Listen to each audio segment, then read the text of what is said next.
अस्सलामुअलैकुम बिस्मिल्लाहिर्रहमानिर्रहीम। आज का हमारा टॉपिक है वर्टेक्स।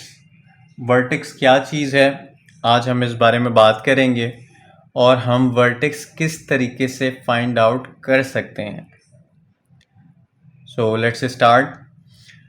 वर्टेक्स क्या चीज़ है हमारे पास। The turning point of the parabola is called vertex. The coordinates of the vertex are. Parabola मैंने आपको प्रीवियस लेक्चर के अंदर बताया था कि कोई भी क्वाड्रेटिक इक्वेशन है, तो क्वाड्रेटिक इक्वेशन को जब आप उसका ग्राफ बनाएंगे तो उस ग्राफ को हम पैराबोला कहते हैं। क्वाड्रेटिक इक्वेशन का जो ग्राफ होता है उसको हम पैराबोला कहते हैं। और पैराबोला टू डायरेक्शंस में होता है, या तो अपवर्ड डायरेक्शन में होता है या तो डाउनवर्ड डायरेक्शन में होता है। तो अच्छा, अपवर्ड डायरेक्शन पैराबोला की कुछ इस तरह की होती है। ये अपवर्ड डायरेक्शन होती है पैराबोला की इस तरह, और ये डाउनवर्ड डायरेक्शन होती है। तो पैराबोला की दो डायरेक्शंस होती हैं, एक अपवर्ड और एक डाउनवर्ड। तो इस पैराबोला का जो टर्निंग पॉइंट आता है, इट्स मीन कि ये वाली जगह, ये जो है नीचे जो टर्निंग पॉइंट आया है, इस टर्निंग पॉइंट को हम लोग कहते हैं वर्टेक्स। मतलब टर्निंग पॉइंट कहाँ है, अगर डाउनवर्ड में बात करें तो टर्निंग पॉइंट ये आया, ये जगह, मतलब जहाँ कर्व आ रहा है। और अगर अपवर्ड डायरेक्शन में बात करें तो ये जगह जहाँ टर्न हो रहा है, कर्व आ रहा है। तो पैराबोला का जो टर्निंग पॉइंट आता है उसको हम वर्टेक्स कहते हैं। अच्छा, coordinates of the vertex. Vertex के जो कोऑर्डिनेट्स होते हैं वो कुछ आपके पास इस तरह से लिखे हुए हैं। दो कोऑर्डिनेट्स होते हैं, ये बात आपको पता होगी। एक एक्स होता है कॉमा एक वाई होता है। पहली वाली चीज़ एक्स होती है, दूसरी वाली चीज़ वाई होती है। तो एक्स मतलब एक्स वाला अगर आपने कोऑर्डिनेट फाइंड आउट करना है, सही है, मतलब ये एक्स वाला वर्टेक्स आपने फाइंड आउट करना है, तो इसको किस फॉर्मूले से फाइंड आउट कर सकते हैं। उसका फॉर्मूला आपके पास ये लिखा हुआ, x is equals to minus b upon 2a। और ये जो y है, ये y आप किस तरीके से फाइंड आउट कर सकते हैं। y का फॉर्मूला भी आपके पास ये रहा, y is equals to minus round bracket start b square minus 4ac round bracket close upon 4a। ये x फाइंड आउट करने का फॉर्मूला है वर्टेक्स का, और ये y फाइंड आउट करने का फॉर्मूला है। ठीक है, दोनों हमारे पास यहाँ फॉर्मूले सामने लिखे हुए हमारे।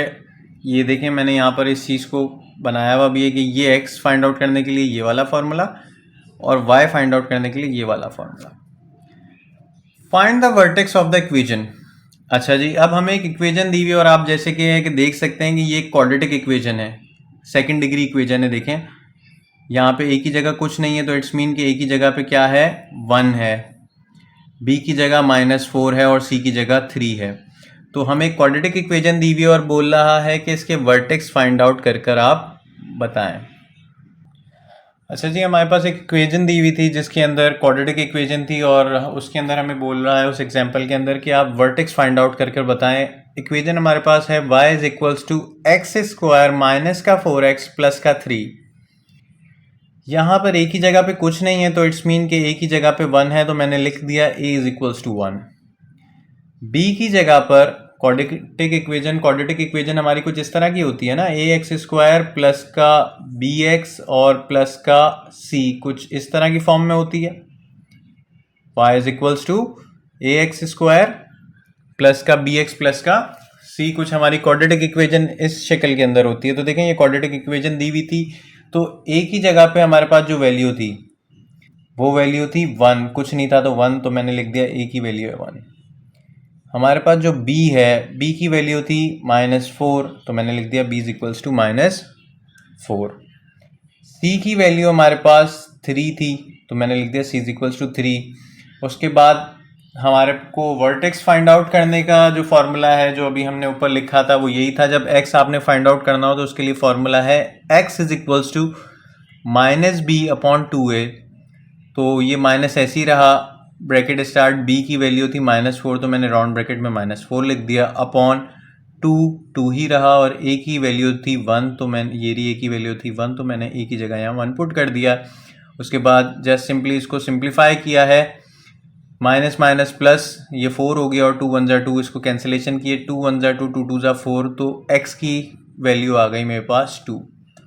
इट्स मीन कि मैंने अपना एक वर्टेक्स तो फाइंड आउट कर लिया है, एक्स वाला वर्टेक्स मैंने, मतलब ये वाला जो वर्टेक्स है वो मैंने फाइंड आउट कर लिया है।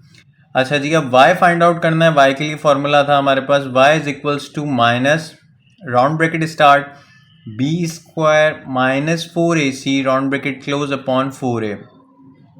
तो a b c तीनों की हमारे पास वैल्यूज़ गिवन है, तो सिंपली इन वैल्यूज़ को हम यहाँ पे पुट कर देते हैं। तो ये देखें, ये माइनस माइनस ही रहा, ये रहा, ये जो फॉर्मूले का माइनस था वो ये रहा। राउंड ब्रैकेट स्टार्ट हुआ, b की वैल्यू -4 थी, ये रही -4, b की वैल्यू -4 थी तो -4 लिखा, और b पे स्क्वायर था तो मैंने स्क्वायर लगा दिया। फिर माइनस ये रहा, फिर ये 4, सेम वैसे का वैसा ही है। यहाँ पर a की वैल्यू हमारे पास a गिवन थी, तो a की वैल्यू मैंने 1 रख दी है। a की वैल्यू 1 गिवन थी, ठीक है, तो a की वैल्यू मैंने यहाँ पर 1 रख दी है। और c की वैल्यू हमारे पास, ये जो c है इसकी वैल्यू हमारे पास 3 गिवन थी, तो मैंने यहाँ इस c की जगह यहाँ पर 3 पुट कर दिया है, राउंड ब्रैकेट को क्लोज कर दिया है। उसके बाद 4 एज इट इज़ रहा, a की वैल्यू 1 थी, और उसके बाद जस्ट सिंप्लीफाई किया इसको, तो मैंने ये माइनस ऐसे ही रहा है यहाँ पर। राउंड ब्रैकेट स्टार्ट 4 का स्क्वायर 16 हो गया, 4 4 ज़ा 16, माइनस ऐसे ही रहा बीच में, 4 3 ज़ा 12 और नीचे 4 रहा। जब इसको सिंप्लीफाई किया तो हमारे पास माइनस का 16 प्लस का 12 अपॉन 4। फर्दर इसे सिंप्लीफाई किया तो ऊपर -4 बचा, नीचे ऑलरेडी प्लस का 4 था, 4 से 4 कैंसिल हो गया, -1 बचा।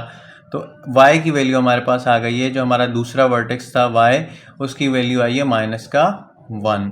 तो अब हम इनको एक जगह लिख देते हैं, x, y is equals to, तो x की वैल्यू कितनी आई थी हमारे पास, x की वैल्यू 2 आई थी, तो x के कॉरेस्पॉन्डिंग मैंने 2 लिख दिए, कॉमा लगाया बीच में। y की कॉरेस्पॉन्डिंग जो वैल्यू है वो -1 है, तो मतलब y की कॉरेस्पॉन्डिंग मैंने -1 लिख दिया। आई होप कि आप लोगों को तमाम ये चीज़ें समझ आई हों, और फिर भी अगर किसी चीज़ में कन्फ्यूजन होती है तो आप कमेंट सेक्शन में पूछ सकते हैं। Thank you so much. अल्लाह हाफ़िज़।